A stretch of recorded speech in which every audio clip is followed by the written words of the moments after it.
Ada beberapa memang banyak yang masih melaksanakan di berapa tahun yang lalu, kira-kira 5 tahun, 6 tahun lah, itu masih ada yang melaksanakan. Tapi ada juga yang masih pelaksanaannya belum sesuai pada ajaran leluhur yang terdahulu. Pada upacara Angon Putu itu sebenarnya orang itu sama dengan orang tua yang sudah masuk pada tataran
Om Swastiastu, Om Basuki Langgeng, Rahayu Sakti.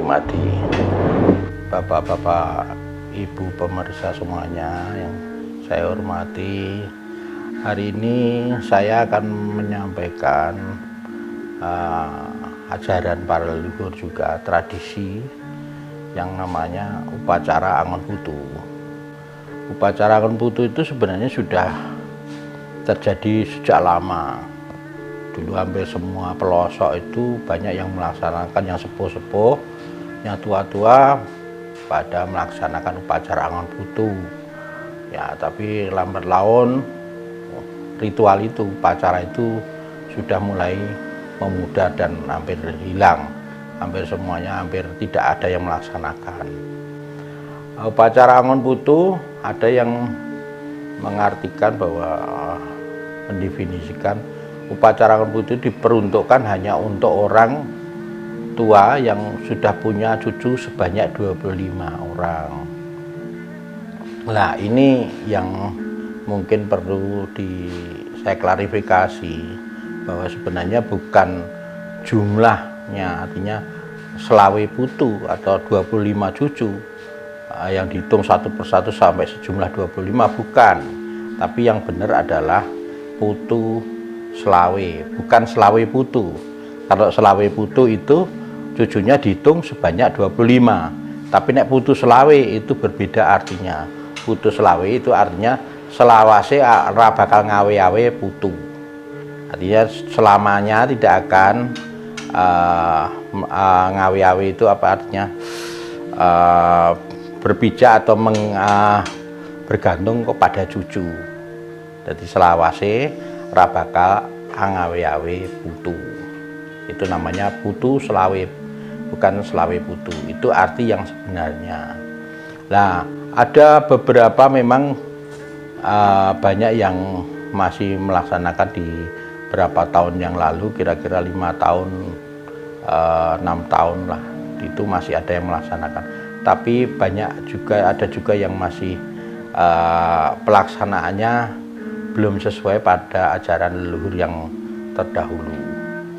Pada upacara Angon Putu itu sebenarnya orang itu sama dengan orang tua yang sudah masuk pada tataran pertapaan, topo ing sepi, artinya sudah topo ing sepi. Kalau dikonversikan ke ajaran agama Hindu itu masuk tahap tataran namanya biksuka asrama atau sanyaya, itu kalau dimasukkan ke sana. Tapi di situ udah masuk, kalau di Hindu namanya di Jawa namanya pakunjaran. Pakunjaran itu sudah dikunjoro, itu artinya sudah menepi, masuk ing topo sepi, sudah tidak kemana-mana dan cukup hanya menep manekung puja kepada yang Sang Hyang Widi, Sang Hyang Sangkan Paraning Dumadi. Itu sebenarnya Angon Putu ini ada tiga prosesi di dalam melaksanakan upacara Angon Putu. Tapi ada satu banyakan ada yang salah menerjemahkan Angon Putu cucunya malah dibawa ke tempat-tempat rekreasi, tapi sebenarnya tidak demikian. Angon Putu itu cucu dan anak itu dibawa, pasti kalau dulu di Jawa ini pasti tempatnya ada di tempat pasar candi dulu.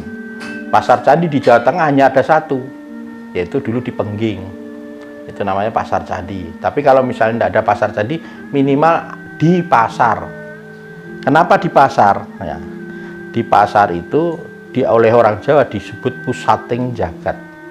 Ya, pasar itu dianggap pusating jagat. Kenapa pusating jagat? Karena di pasar itu di dalamnya berisi lengkap. Ada macam-macam mulai dari laut, darat sampai ke pegunungan.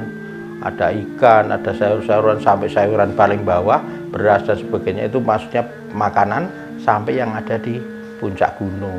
Terus manusianya juga macam-macam di dalamnya. Ya, manusianya ada yang sehat, setengah sehat, nggak sehat. Ada pejabat, nggak pejabat. Ada orang kaya, ada orang miskin. Pokoknya di pasar itu dianggap pusating jagat karena semua ada di pasar itu. Itu yang harus dipahami. Kemudian ada tiga, tadi saya sebutkan ada tiga aktivitas di dalam upacara Angon Putu itu. Yang pertama adalah kegiatan, mau sebelum melaksanakan upacara, kegiatan pertama adalah ritual di rumah sebelum menjelang pemberangkatan yang Angon Putu. Ya. Ketika mau berangkat Angon Putu itu dilaksanakan upacara pelepasan dari rumah menuju pasar yang akan dituju. Itu dilaksanakan sekitar jam 8. Jam 8 pagi itu diartikan bahwa itu kekuasaan Sang Hyang Kawitan atau Sang Hyang Brahma. Ya. Kemudian perjalanan itu ketika di dalam perjalanan itu ada setelah dilepas, kemudian dalam perjalanan kalau jauh, kalau dulu kalau orang keraton itu pakai kereta kencana, kalau orang biasa pakai dokar atau andong. Nah, ketika perjalanan itu membawa dokar mungkin tidak cukup satu, banyak 3-5 lah gitu. Nah, kemudian anak cucu yang paling tua sama cucu yang paling muda itu harus didokar yang pertama. Kemudian yang Angon Putu harus didokar yang paling belakang.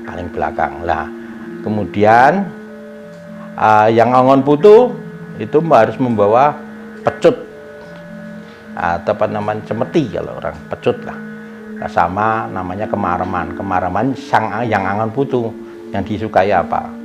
Ketika nanti dalam perjalanan ketemu perempatan sambil yang Angon Putu membunyikan pecutnya ceter gitu. Itu sambil berhenti terus kemudian naruh kemareman di perempatan itu. Lagi perjalanan ketemu perempatan juga dilakukan seperti itu sampai akhirnya tiba di pasar. Kemudian di pasar itu kemudian mengelilingi, ya, mengelilingi pasar ke arah ke kiri, tidak searah jarum jam, ke kiri, ya. Dan dengan urutan tadi yang di pertama, yang cucu pertama sama cucu yang paling muda harus di depan.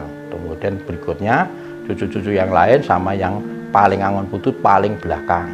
Dan kemudian mengitari itu sambil sekali-sekali membunyikan pecut itu lagi sampai akhirnya berhenti di pintu gerbang pasar. Kemudian yang Angon Putu ngajak cucu pertama dan cucu yang paling tua sama yang paling muda diajak ke tengah pasar dan yang lain menunggu di luar, ya. Demikian, ada kesalahan, ada kekurangan, saya mohon maaf. Saya tutup. Om Santi, Santi, Santi. Om Rahayu, Rahayu, Rahayu.